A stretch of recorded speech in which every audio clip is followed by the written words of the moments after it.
the last day of the legislative session, Texas Governor Greg Abbott vetoed a bill aimed at enhancing safety and transparency for Texans getting Botox. This week on Inside the Investigation, investigative reporter Arezow Doost explains why, at the last hour, the state's top leader rejected the measure.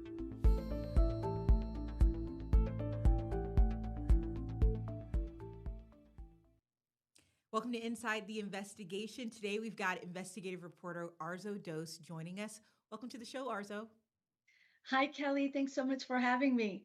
I'm so glad you're here because your reporting on this has been phenomenal. For the last year, if you don't know, Arzow's been reporting on health and safety concerns around who is administering Botox injections around the state. Your reporting prompted a lawmaker to act and draft legislation to provide oversight in what is a rapidly growing industry. But before we go any further, remind us of your original investigation and what you found. Well, Kelly, our investigative producer, Dalton Huey, and I have been looking at this for more than a year now. And it originally started as a tip. And, you mentioned the lawmakers. Senator Charles Shortner had been hearing about concerns about Botox parties going on without any oversight, without any physical doctor being there to make sure things went smoothly, or, someone that is authorized to give the Botox injections. And in our own investigation, we found that Botox injections were taking place in the back room of shops, boutiques. And in fact, our investigation and that tip I was telling you about took us to Dublin, Texas. Listen to what we found there.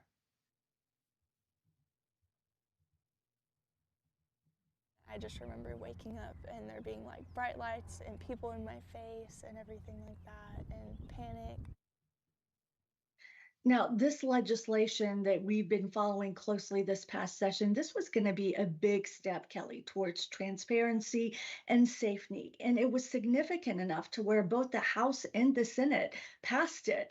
And it would have essentially prohibited barbers, estheticians, cosmetologists from administering Botox and other injectables unless they were authorized to do so. And so it would have also given, and this was a big part of it, the Texas Department of Licensing and Regulation oversight, which right now Senator Charles Shortner tells us there is no oversight in case something goes wrong. And speaking of something going wrong, you played that clip of this woman that you spoke to who got Botox in a boutique, right? Yeah, it was in the back room of a, really cute boutique that you would see anywhere. And we've seen this happen in the back, room of salons and shops all across town. And what did she describe happening when she got this Botox? Because she describes coming to and there being a lot of panic around her. Right. She described just feeling dizzy and fainting, but then EMS was called out because she had a friend there with her who insisted that the injector call EMS, and EMS reports that she had a 5-minute seizure. She was vomiting. She doesn't really remember much after that, but it was significant enough for the Dublin Police Department to open an investigation, which, by the way, is still ongoing, and for, some heat to be brought to the injector and to the field and industry to see what is happening. And that heat was going to be this legislation. It sounds like health advocates have told you throughout your reporting that what Senator Shortner proposed would be a positive step towards patient safety. Absolutely. I'll tell you this, it passed in the Senate, it passed in the House, and it got to the governor on May 22nd, which is pretty, close to the session ending, about 2 weeks. And the way things work out, the governor has 10 days to sign off on laws or veto them. On the 10th day, if nothing happens, it automatically becomes law. But on that last day, there was a message from the governor read on the Senate floor. Listen. Texas should be removing barriers for small businesses and occupational licensees.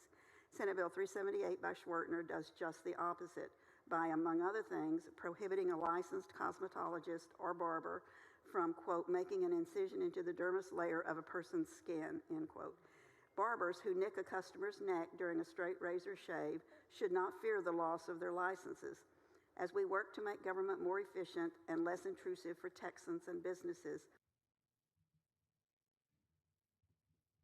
Wow, that's It rough. was, yeah, it was not the way health advocates say Senator Shortner was expecting to hear about the bill being vetoed. And even afterwards, several lawmakers went and gave him a hug and they tried to make a light moment of it. But health advocates say it was just a very disappointing moment because they've been pushing for patient safety and transparency in an industry that is just growing. Mm.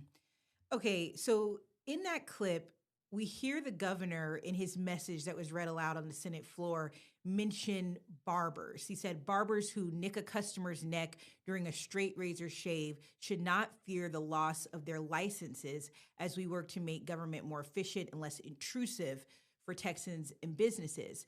But Arzo, from your reporting and from looking at this bill, it seems like the primary purpose of it was not about barbers, but rather cosmetologists and estheticians who are having these Botox parties without any medical oversight.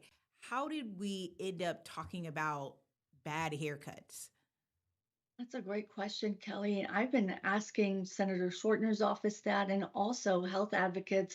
And interestingly, health advocates who help draft bills like this with lawmakers say it came down to the wording of the bill. And maybe had the word barbers not been associated with it, it might have looked a little differently this session. But also, when there were public hearings for this legislation, some of those days they went into late evenings. And I will say that this particular legislation had over 50 comments, written comments that were in, people that sent it in from all across Texas, mainly from estheticians and cosmetologists who were really, at the end of the day, worried about their small businesses. Mm. All right, so let's go back a little bit.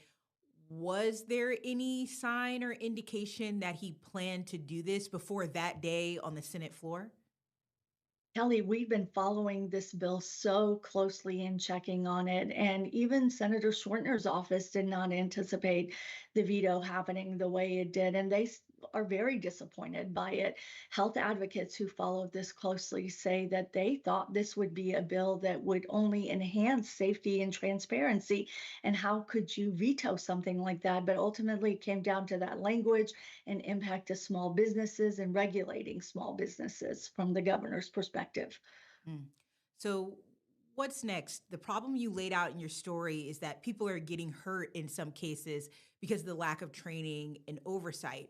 Does Senator Schwertner plan to reintroduce this in another 2 years? We have asked his office and we have not gotten a response yet. I'll keep checking. And I also connected with the governor's office to see, what was it that really made you focus in on this legislation? And his office actually just sent us back to the message that was read on the Senate floor, really talking about the impact to small business and businesses across Texas. So I will keep connecting with Senator Schwertner's office. There may be some time where health advocates tell us that they want to meet with him to see if they can rework some of the wording because they say bills, legislation that really look at transparency and safety in this growing industry, they're critical. Mm. And we can't end today's episode without talking about the national shout out that you got. Uh, tell the story. Tell the story of how you ended up getting a national highlight on this matter. Well, that's all thanks to our producer, Dalton Huey, who was a huge part of sharing our investigation with John Oliver's show. And they shared a clip of it because they were doing a bigger segment about med spas in general and the lack of oversight and the lack of regulation across the country. And so they were kind of looking at what's happening across many states. So it was fun to hear your voice for a second.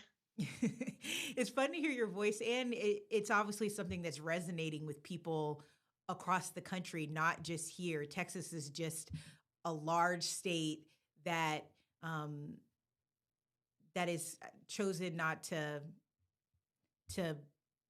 to embrace this new legislation that could have perhaps improved patient safety. Thank you, Arezow, for joining us. Thank you for sharing this story with us. And we know the reporter that you are, this is not the last time that we're going to hear an update from you.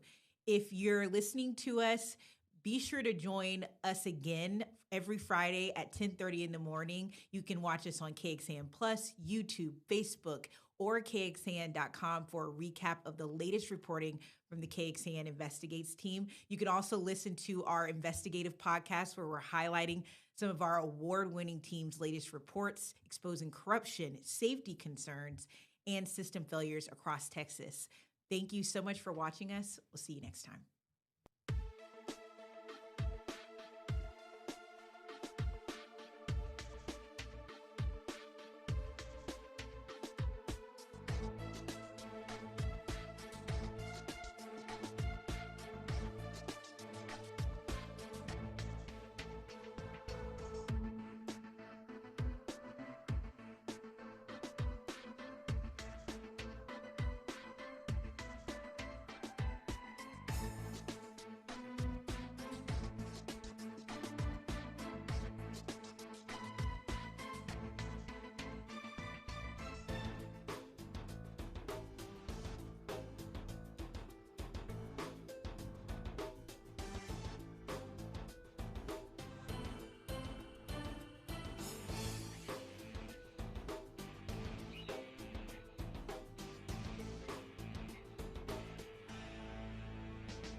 Today